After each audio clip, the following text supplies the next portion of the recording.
یہ قربانی شعائر اللہ میں سے ہے۔ اس طرح کے جملے بھی نہیں کہنا چاہیے کہ بھینس کی قربانی کا کٹا عید سے پہلے کھول دو۔ اس طرح کے جملے آپ نے سوشل میڈیا پہ سنے ہوں گے۔ تو یہ جو بڑا اختلافی مسئلہ سمجھا جاتا ہے، ایک بات پہلے سمجھنے کی ضرورت ہے، یہ اہل حدیث اور فقہ حنفی کے درمیان اختلافی نہیں ہے۔ یہ بعض اہل حدیث علماء میں بھی اختلافی ہے اور بعض احناف کے علماء میں بھی اختلافی ہے۔ اختلاف کیا ہے؟ اختلاف یہ ہے کہ جی بھینس اور کٹا گائے کی جنس میں سے ہیں، جو اس کو حلال سمجھتے ہیں قربانی کے لیے، ان کا دعویٰ یہ ہے کہ بھینس اور کٹا گائے کی جنس میں سے ہے۔ یہ دلیل دینا ان کے اوپر واجب ہے۔ وجہ کیونکہ قربانی کے لیے اللہ رب العزت نے 4 جوڑوں کو حلال کیا قربانی کے لیے۔ یہاں ایک بات سمجھنے کی ضرورت ہے، بعض لوگ یہ سمجھتے ہیں کہ سارے حلال جانوروں کی قربانی ہے۔ ہرگز نہیں، حلال جانوروں میں سے 4 جوڑوں کی قربانی ہے۔ من الابل اثنین، اونٹ میں سے، بقر اثنین، گائے میں سے یعنی نر مادہ، اونٹ اونٹنی، بکرا بکری، چھترا اور چھتری، اور دمبا رسول اللہ کی حدیث کے مطابق۔ ان 4 جوڑوں کے بعد دمبا جو ہے وہ رسول اللہ کی حدیث کے مطابق ہے۔ اب قربانی انہی 4 جوڑوں میں ہوگی۔ اب انہی اگر 4 جوڑوں میں ہوگی تو کوئی بھینس کی قربانی کرے گا تو آپ اس کو کہیں گے بھائی بھینس تو گائے نہیں ہے، وہ لا محالہ آپ کو جواب دے گا بھائی یہ گائے کی جنس ہے، تب ہی قربانی ہوگی۔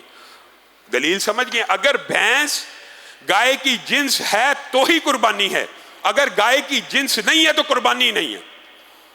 یہاں پہ ایک مسئلہ سمجھ لیجئے، سائنٹیفکلی، عقلی اور منطقی طور کے اوپر کسی جانور کی دوسرے جانور سے شکل ملنا یا صرف نام ملنا اس کو اس جانور کی جنس میں شامل نہیں کرتا۔ بھینس جی گائے کی جنس میں سے ہے، دلیل کیا؟ اس دور میں نہیں تھی عرب میں، لیکن اس کی شکل و شباہت گائے سے ملتی ہے تو اس لیے یہ اس کے ساتھ ہے۔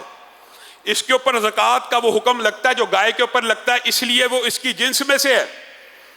یہ 2 دلیلیں ہیں، جو دونوں دلیلیں اگرچہ علماء کی ہیں لیکن دوسرے علماء کے موقف کے مطابق یہ دلیلیں باطل ہیں۔ گائے اور بھینس کی جنس سائنٹیفکلی کروموزومز کے اعتبار سے بھی فرق ہے اور عقلی اور منطقی اور ظاہری طور پہ بھی فرق ہے۔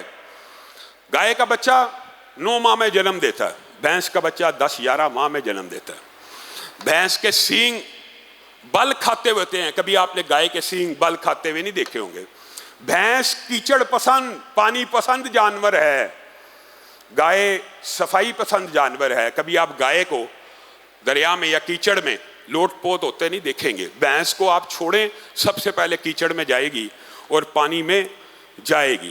دودھ کی نوعیت کا بھی فرق ہے۔ پھر جنس کے اختلاف ہونے کا سب سے بڑا جو سائنس کے طالب علم ہیں وہ بھی جانتے ہیں اور جو عام لوگ ہیں وہ بھی جانتے ہیں، فیملی ایک ہو، سپیشیز الگ بھی ہوں لیکن اوپر سے فیملی ایک ہو تو بھی ان سپیشیز کا آپس میں اختلاط ہو جاتا ہے، آپس میں تعلق قائم ہو جاتا ہے، آپس میں انٹرکورس ہو جاتا ہے۔ آپ دیکھیں گدھا اور گھوڑا الگ الگ جنس ہے کہ نہیں؟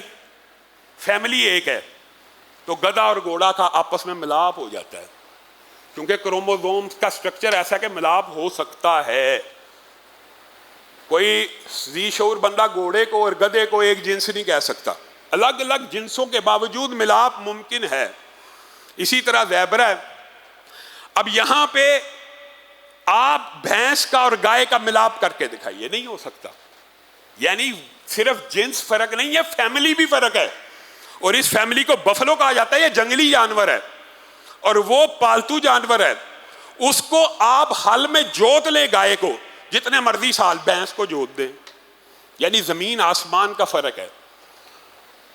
جو پہلی دلیل ہوگی کہ جنس میں سے ہے وہ عقلی منطقی طور پہ جنس میں سے نہیں ہے۔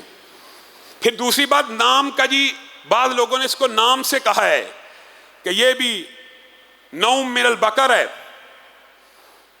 اب آپ ایمانداری سے بتلائیے گا، زیبرا اس کو کیا کہتے ہیں عربی میں؟ حمارے وحشی۔ حمارے کیا نام ہے؟ حمار۔ کیا نام حمار ہونے سے زیبرا حرام ہو جائے گا؟ گھریلو گدھا تو حرام ہے اور زیبرہ حلال ہے، صرف نام ہونے سے بھی، اول تو یہ دلیل پیسے ہی کمزور ہے، لیکن اگر کسی نے کہہ بھی دیا ہے تو ہم نام ہونے سے بھی چیزوں کی حلت اور حرمت اور قربانی میں داخل نہیں ہو سکتی۔ لیکن بات وہی ہے، چونکہ علماء کا اختلاف ہے تو اگر کوئی ایک موقف کو اختیار کرے اس کے لیے سختی نہیں ہونی چاہیے، کوئی دوسرے کو اختیار کرے اس کے لیے سختی نہیں ہونی چاہیے۔ لیکن پھر جو یہ آخری دلیل وہ یہ دیتے ہیں، تین ہی دلیلیں ہیں۔ تیسری دلیل کہ بھینس کے اوپر احکامات لگتے ہیں گائے کے زکوٰۃ والے۔ یہاں پہ یاد رکھیے احتیاط کا ایک کلیہ ہوتا ہے، فقہی کلیہ، فقہی۔ بھینس کے اندر زکوٰۃ دینے میں احتیاط ہے کہ گائے کے اوپر قیاس کیا جائے اور اس کے مطابق زکوٰۃ دی جائے، اور قربانی کے اندر احتیاط یہ ہے کہ وہ نہ کی جائے۔